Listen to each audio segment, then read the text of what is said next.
गेले 2 दिवस झाले ना सुरूच होतं बघा, आज मटण आणायचं उद्या आणायचं, पण लाईट नसल्यामुळे ना काय आणलं नव्हतं. तर 2 दिवस झाले ना खूप प्रॉब्लेम होता लाईटचा, त्यामुळे काय बनलंच नाही बघा आणायला. आणि जरी आणलं तरी वाटण करायचा प्रॉब्लेम येतो, म्हणून ना आजच आणलं. आणि इकडं ना कांदा छान असा चिरून टाकून ना हळद मीठ लावून ना मम्मीचं सुरू होतं बघा इकडं कुकरला छान असं मटण इकडं लावून घ्यायचं. कुकरला सुद्धा खूप छान शिजतं आणि मऊ सुद्धा शिजतं. आणि एक दोन शिट्ट्या दिल्या की आपलं छान शिजतं, म्हणून तिथं चालू होतं कुकरला लावायचं. आणि गरम पाणी करून पण त्याच्यामध्ये टाकलं बघ. आणि इकडं कुकर लावला तोपर्यंत म्हटलं की आपल्याला काही गब्बस वाटणार नाही, तर मी इकडं द्राक्ष खात बसले.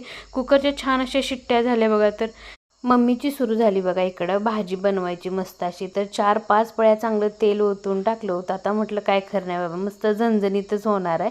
आणि कांदा कोथिंबीर आणि लसण याची पेस्ट ना बनवून ठेवली होती तिनं, भरपूर अशी कोथिंबीर टाकून कांदा टाकून ना. इकडं कांदा छान असा अगोदरच भाजून घेतला होता. त्याच्यानंतर हे वाटण होतं ते म्हणजे खोबऱ्याचं. तर खोबरं पण छान असं ना तेलामध्ये भाजून घेतलं आणि ते पण टाकलं.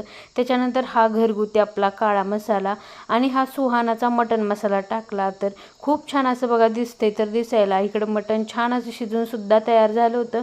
तर ते टाकून घेतलं. थोडंसं ना तेच पाणी होतं ते पण टाकलं बघा. आणि मस्त अशी बघा इकडं झणझणीत अशी मम्मीने सुरू केली बघा रस्सा भाजी बनवायला.